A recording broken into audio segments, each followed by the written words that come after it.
Oh yeah, what better way to start your day than with a walk in the park? But not just any plain old ordinary park. We're in one of the most famous parks in the world, Central Park. Oh, that's right. We're back in New York City. The big city, the Big Apple. The whole enchilada. Wait, do they call it that? They should call it that. Because there is a whole lot going on here. Some epic historical things have happened in this city. Like take for instance this place we are now. This is Columbus Circle. The very place where back in the 1980s, the Stay Puft Marshmallow Man attacked the city. Of course, that was in the movie Ghostbusters. And last time I was in New York, we hunted down a heck of a lot, if not all, of the New York filming locations for that movie. But I'm back now, and speaking of Ghostbusters, I have got some unfinished business. So let's hop in a cab and head on down south to Tribeca. Wow, that's fun to say. To come back and see the most famous Ghostbusters building of them all. The Ghostbusters Firehouse. Oh my gosh, look at it. Gaze into the glory, the magnificence. For kids of the 80s, this is a place of holy pilgrimage. The real-life home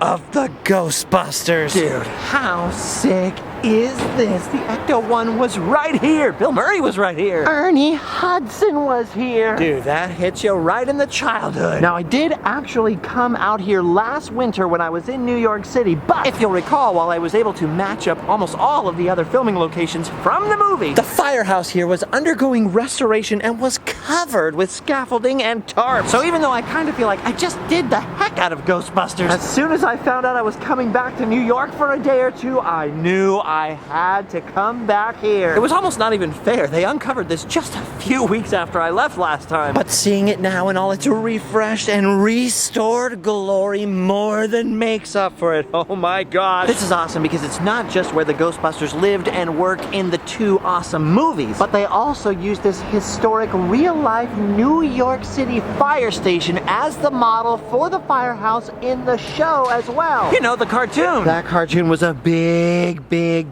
deal for 80s kids. As a matter of fact, the first really cool, really big toy I ever remember getting was the Proton Pack from the Ghostbusters cartoon, the one that had a little thing with a little foam noodle on it. And when Kenner did the action figures for the Ghostbusters cartoon, they actually made a play set of the firehouse. It was awesome. It was huge. Sadly, I never had one, but I was very jealous of everyone who did. Man, it is pretty awesome that they have these murals down here on the sidewalk and that they fully embrace their Ghostbusters film heritage. It's actually too bad the big doors aren't open today because after they wrapped up filming part 2, they actually left the sign here for the firehouse. And it's still in there. That's pretty much the only bummer of it being closed on the inside though, because as I mentioned the last time we were here, although the outside of Hook and Ladder 8 here was featured rather prominently in the films, the interior of the Ghostbusters headquarters was shot at a different firehouse back in LA, a very similarly sized one, which I actually hope to visit soon. Speaking of things that are coming soon, we all know that now there's finally a real Ghostbusters 3 in the works. But it just occurred to me, we have no idea whether or not they're using this firehouse in the film. I really hope so. I mean, all we really got was that teaser shot of the Ecto-1 in an old barn, so who knows? Maybe they don't have the firehouse anymore. Or maybe they do still have the firehouse and they just didn't need the Ecto-1 anymore because they've got this. Oh,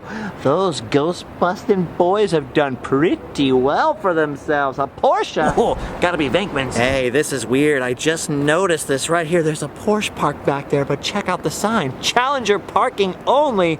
Uh-oh. Someone's gonna get towed. Oh man, it's crazy to think this is right where Bill Murray was standing when he first sees that Ghostbusters banner up above the doorway and gets his first glimpse of that battered black ambulance coming up the street. If this is literally all that I do and see today, I would be perfectly satisfied and happy. Seeing the unsheathed and uncovered Ghostbusters Firehouse, I mean, it's one of the 7 wonders of the 80s world. And a New York treasure. Well, I guess unfortunately I can't stay here and look at that thing forever. Probably time to get out of here. Maybe take a walk from Tribeca up to the village, huh? Did that sound cool? That's New Yorker talk. It felt cool. All right, we've now come up the road a little ways, and look at these houses here. I was just thinking they look pretty cool, and I noticed this plaque. It says these houses here on Grove Street were built between 1825 and 34. Almost 200 years ago. In a city that's constantly evolving and changing, it is pretty cool to see some historic structures like this, especially when some of them have some interesting accoutrements. Now, certainly quite a few people will find those buildings interesting, but I can virtually guarantee you that a whole lot more will find the next one much, much more so. Because although this building on the corner here may be much newer, unlike those buildings back there, this building is a TV star. Does it look familiar to you yet? It should. Think harder. Some of you definitely had friends who lived in this building. Friends by the name of Joey, Chandler, Monica, and Rachel. Oh yes, that's right. This is the building from Friends. The one that all the friends lived in. Although the interior of the apartment was shot on a soundstage in LA, this building was used for every establishing outside shot for both of the main apartments used in the show. The apartment Monica got from her grandma, into which Rachel moved, and of course Chandler's apartment across the hall, into which Joey moved. Also, let's not forget Phoebe rooting around in there from time to time. And then there was the time where Rachel lived with Joey across the hall and Chandler lived in Monica's apartment, and also the time that Chandler and Joey switched apartments with Rachel. Oh, okay. You get the point. It was a very important location for the show. Before they would show any scene in the apartment, you would typically get a shot of this building panning up towards the top and zooming in slightly before it cut to that interior set that was filmed in Los Angeles. And not only was it doing double duty for establishing shots of both of the apartments, it did triple duty with shots panning down, insinuating that the coffee shop was right below. Now, Central Perk, the coffee shop from Friends, never actually existed and was also shot on a set in Los Angeles. A set which you can actually still visit on the Warner Brothers studio tour. There is actually a little real-life cafe downstairs called The Little Owl. But from what I can tell through the windows, they serve a lot more wine than coffee. Ooh, look at this though. Food. Zucchini and squash, $12. What is Gunther thinking? I actually caught a lot of flack last year because I went to the Seinfeld apartment but didn't come to the Friends one. I just wasn't feeling it last time, but between then and now, I actually rewatched the entire series. Oh, I was a lot more fired up this time. Honestly though, you shouldn't have worried. You knew I'd be there for you. Because you're there for me too, especially the people with Patreon. Appreciate you. It's funny because most of the time they show the apartment in the show, you can tell it's the same shots over and over and over. But at least they had more shots than Seinfeld. In Seinfeld, you see that arrow star over and over and over. Oh, and by the way, Courtney Cox was recently out here and posted a video of herself saying she was going home right here in the street. Blew up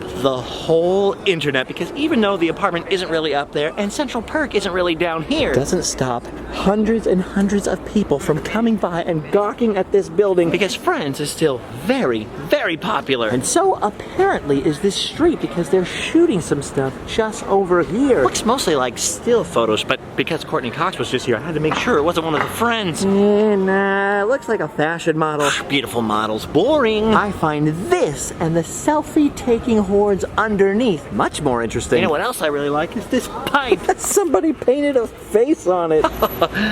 Art. Well, I have finally seen the Friends building. Mission accomplished. Now, I am not a New York City expert, but I believe the area we are in now is known as the West Village, which means we're pretty close to something else I have always wanted to see that I'm guessing far less people will be interested in than the Friends apartment, but for me is much more exciting. Hopefully it won't be too hard to find, and at least there's some pretty cool looking stuff to look at. This all reminds me of that street from The Godfather, which, yes, is another thing I plan on getting to here once I'm back in town for more than 2 days. Alright, I think I'm heading the right way. Yes, there we go. Could have probably Googled things and got there a lot faster. But where's the fun in that? Whoa, look at this. I love finding stuff like that. New York has been here for a long time, longer than our country's been around. There's all kinds of zany stuff to uncover here. Just ask Nicolas Cage. All right, there's 24. I see 20 up here. Oh, how about this? Emma Lazarus lived here. I don't know who that is, but that's gonna be a Google later. Looking for number 14. Number 14. Oh my goodness. This is it.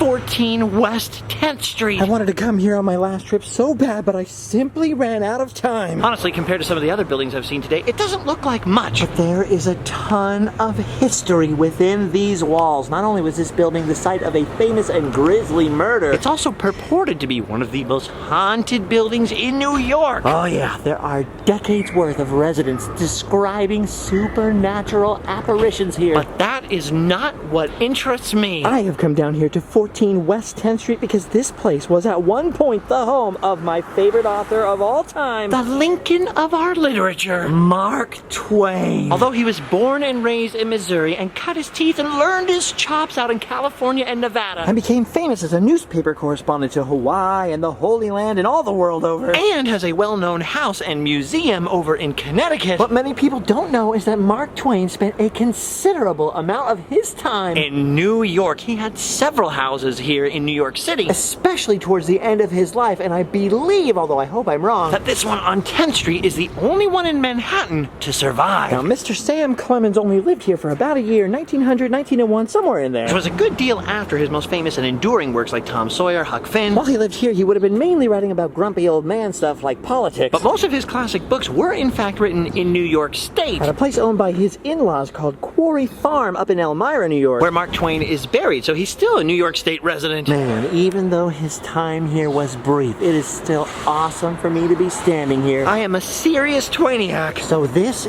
is major for me. By the way, speaking of the paranormal stuff, some neighbors passing by in the 1930s claimed that as they were passing by one day, Mark Twain was sitting in this window and told them his name was Clemens, and he had a problem here he had to work out. Presumably his problem was where they put the front door. Because if you notice, the main entrances to all of these historic homes is up here a little higher. But alas, there is no longer a staircase or main entryway to this home right here. Most likely because at some point in the early 20th century, they converted it to apartments. Maybe that's why the ghost of Mark Twain was stuck in the window. He can't find the old door. Man, I was really hoping to get a glimpse of that ghost, but the people who live here shut the blinds. Balderdash, blatherskites, beatitudes. I'd like to walk in Mark Twain's footsteps, but presumably he would have taken the main staircase that is now removed. The downstairs entrances on these old buildings back then were usually servants' entrances. So while I assume Katie Leary and other people who worked for Mark Twain went down through this door, I don't know that Clemens himself would have. Just to help, but either way, the main staircase would have come down from a front door right there. Which means we are walking the very same streets Mark Twain would have walked. And that, for me anyway, is the most exciting thing I've done all day. I wasn't kidding about this place being a popular spot for paranormal-loving people, though. I think I forgot to mention it's known as the House of Death. But you guys will have to look up that stuff on your own. For me, this being even the temporary residence of Mark Twain is enough to make it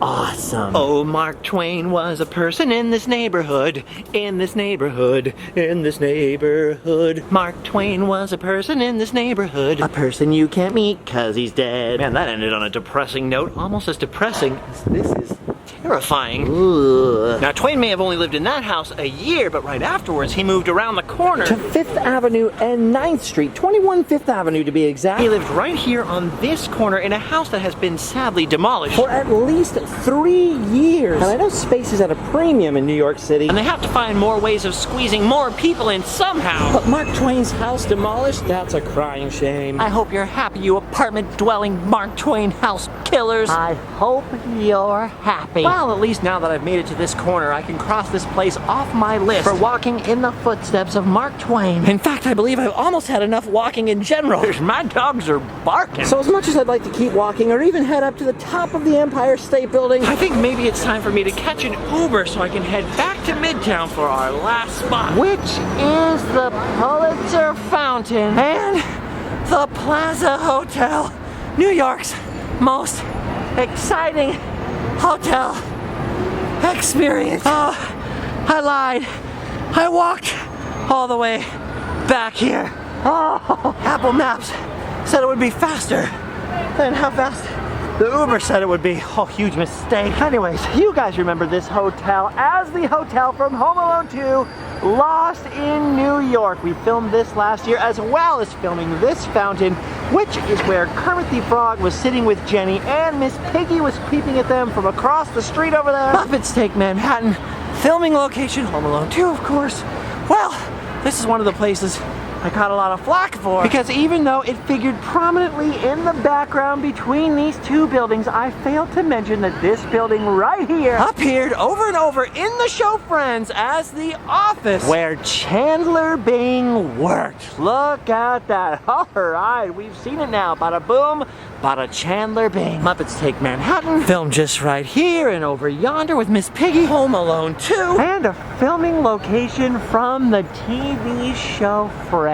All right here next to each other. Well, my friends, I don't mean to cut you off super abruptly, but these feet have done a lot of walking today. I think I've done my duty. We will, of course, be back for more adventures, but for now, I'm going to hotel and sleep well.